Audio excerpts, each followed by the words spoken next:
Sean todos bienvenidos a una clase más del curso de biología. Esta semana, la semana 4, vamos a estudiar los tejidos y vamos a empezar por los tejidos vegetales. La definición de un tejido es como sigue. Es un grupo o capa de células que funcionan juntas para cumplir una función específica. En esta imagen podemos observar a una planta que presenta tejidos y también presenta órganos. Los órganos son la agrupación de tejidos. Los órganos de esta planta son, por ejemplo, el tronco, el tallo, las ramas, las hojas, el fruto y también la raíz. Todos ellos son órganos. Estos órganos presentan tejidos. Entonces vamos a estudiar cada una de estos tejidos. Obviamente esta planta es una planta adulta que ya presenta fruto, pero cuando era pequeña tenía otras características, otros colores, otros tamaños. Entonces, por eso se dividen los tejidos en dos tipos, los tejidos jóvenes y los tejidos adultos. Este esquema, esta agrupación es importante entenderlo bien para poder entender lo demás. Los tejidos jóvenes son solamente los tejidos meristemáticos, Y los tejidos adultos son tejidos de protección, los tejidos parenquimáticos que almacenan, tejidos de sostén, los tejidos de conducción que van a conducir y los tejidos secretores. Vamos a estudiarlas a profundidad cada una de ellas. Solamente tener presente que los tejidos jóvenes están presentes solamente en plantas jóvenes. Cuando ya se hacen adultas, van a presentar estos tejidos. Empecemos por los tejidos jóvenes o tejidos meristemáticos, ¿ya? Los tejidos meristemáticos, como les dije, están presentes en las plantas jóvenes. Por lo tanto, van a crecer. Están en constante desarrollo. Entonces, van a haber dos tipos de meristemos. Los meristemos apicales y los apicales o primarios y los meristemos laterales o secundarios, ¿ya? Los meristemos apicales son aquellos responsables del crecimiento en longitud, ya sea hacia arriba o hacia abajo, en la raíz. ¿Ok? Y los meristemos laterales o secundarios son los responsables del crecimiento en grosor. Entonces, ¿dónde van a estar ubicados estos tejidos? Pues en el tallo. En el tallo van a estar estos tejidos. Ahora, dentro de los meristemos laterales hay dos tipos, el cambium vascular, ¿ya? Y el cambium suberoso. El cambium vascular de vascularidad van a formar justamente el tejido conductor o tejido vascular, ¿ya? Muy bien, que son el xilema y el floema. Este tejido es un tejido que presenta en la etapa adulta. Entonces, estos meristemos van a formar tejidos adultos. Muy bien. Ahora, el cambium suberoso va a formar el suber de suberoso, o también llamado suberógeno, ¿ya? Suber o corcho, que es un tejido de la peridermis. Ojo, tejido peridermis. Y la felodermis, o sea, la colénquima y esclerénquima. ¿A qué nos referimos? Nos referimos a que estos tejidos meristemáticos, que son tejidos presentes en células jóvenes, van a formar tejidos adultos. Hay que entender este concepto justamente para poder entender lo demás, ¿ya? En esta imagen podemos observar una planta joven y en los extremos, tanto en los extremos apicales, vamos a observar las yemas, la yema apical, que también se va a encontrar aquí al inicio de la rama. Aquí se va a encontrar los tejidos primario o apical. ¿Ya? Y el tejido lateral o secundario va a estar presente en los tallos porque va a ser el responsable del crecimiento en grosor. Aquí vamos a observar que el cambio vascular está originando el xilema y el floema. Y el cambio suberoso lo que está permitiendo es originar el suber o corcho. Que son tejidos protectores que van a proteger, que van a recubrir. Bien, es decir, la peridermis. Y también se va a encargar de formar los parénquimas, ¿no? Tejidos fundamentales o tejidos parénquimas. Muy bien. Pasamos ahora al estudio de los tejidos protectores. A partir de aquí en adelante son tejidos adultos. Los tejidos protectores, va a haber una dualidad, ¿ya? Para entenderlo mejor así, en todos los tejidos adultos va a haber una dualidad entre célula viva, entre la vida y la muerte, ¿no? Por ejemplo, en los tejidos protectores hay dos tipos, la epidermis y la peridermis. La epidermis está compuesto de células vivas y la peridermis de células muertas. Así se entiende mucho más rápido. Por ejemplo, la epidermis es una capa. Vemos aquí una hoja, ¿no? Una hoja tiene un haz y un en vez. El haz es la parte de la hoja que apunta hacia arriba, por así decirlo. Y el en vez es la otra vuelta, la otra cara de la hoja, ¿no? Es el en vez. Entonces vamos a tener epidermis del haz y del en vez, ¿no? Es una capa que está cubriendo, que está debajo de la cutícula. La cutícula es como una grasita que no tiene color, es incoloro, ¿no? Es una grasita que está cubriendo a la epidermis. Esta es la epidermis. Va a haber dos epidermis, ¿verdad? Una que da al haz y al en vez, como le dijimos. Ya, en esta epidermis, en esta capa, van a presentar este tipo de tejido de la epidermis, que está presente solamente en hojas y tallos verdes, con células vivas, con protoplasma. Muy bien. Ahora, en cambio, el tejido de la peridermis es un tejido que está presente no en células verdes, ¿no? Sino va a estar presente en tallos, no en tallos verdes ni en hojas, sino en tallos leñosos. Mira, acá está la imagen. Este es un tallo leñoso. Estas hojas y este tallo son verdes. Aquí va a haber epidermis. En cambio, cuando ya el tallo deja de ser verde, entonces va a tener tejido llamado peridermis. Son tejidos protectores, ¿ya? En tallos leñosos y va a presentar células muertas, no tiene células vivas, ¿ok?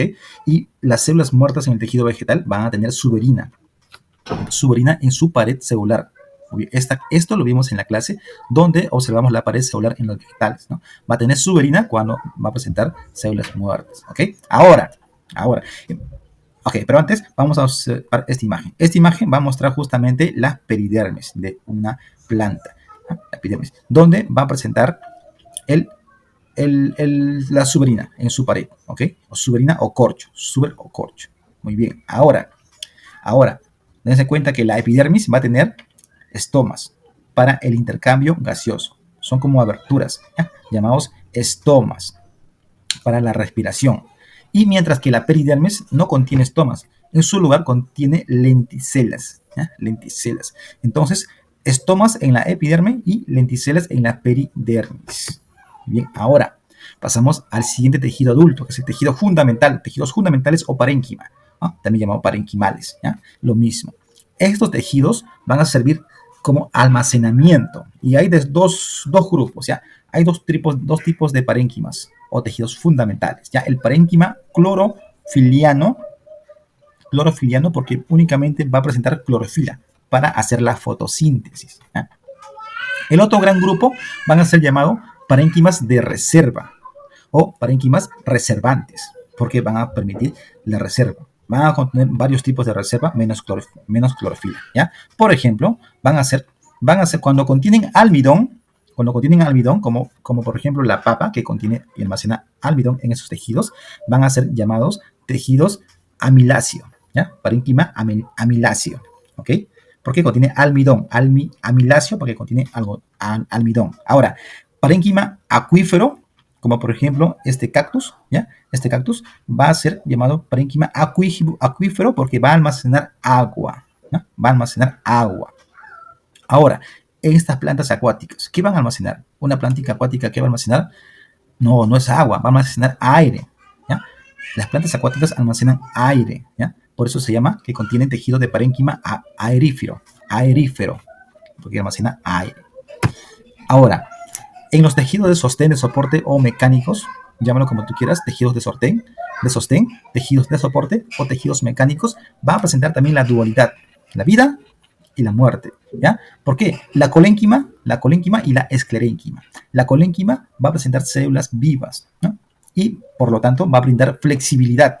Si tú tienes una rama de una planta con tallo verde, si tú lo doblas, va a ser flexible, se va a doblar y luego se va a regresar a su estado original, ¿ya? Porque contiene tejido de sostén o de soporte o tejido mecánico llamado colénquima. En cambio, una planta que no presenta tallo verde, sino es un tronco, entonces este tejido va a ser la esclerénquima, ¿ya? Y va a presentar células muertas, ¿ya? Con lignina en su pared, eso ya lo dijimos, ¿ok? Ahora, esto le va a brindar la rigidez y dureza. No presenta flexibilidad, sino presenta rigidez y dureza, ¿ya? Rigidez y dureza. Si tú tratas de doblar este tejido esclerénquima, no va a tener flexibilidad, va a ser duro. Si tú lo doblas y con una fuerza suficiente, lo vas a romper, ¿no? Lo vas a romper. No va a tener flexibilidad y luego se va a regresar a su estado original. No, es duro, es rígido, ¿ya? Muy bien. Ahora, a nivel microscópico, se muestra que la colénquima va a tener paredes parcialmente engrosadas. En cambio, el esclerénquima, sus paredes son engrosadas, duras e inclusive están lignificadas. Es de ahí que este esclerénquima es duro, es rígido. En cambio, la colénquima, al tener paredes ligeramente engrosadas, entonces van a ser flexibles. Muy bien. Ahora pasamos a los tejidos conductores o vasculares. Aquí también se ve la dualidad entre la vida y la muerte. ¿Ya? El floema va a estar compuesto por ciertas estructuras. Por ejemplo, va a estar compuesto de tubos cribosos o vasos liberianos con células vivas o anucleadas que conducen la savia elaborada. ¿Ya? El floema conduce savia elaborada. Savia elaborada es después de que la célula ha producido. Entonces, por ejemplo, ¿qué va a conducir? Va a conducir el azúcar, aminoácidos y hormonas hacia todas las plantas, hacia todas las partes de la planta, para su nutrición, para la nutrición de todas las células.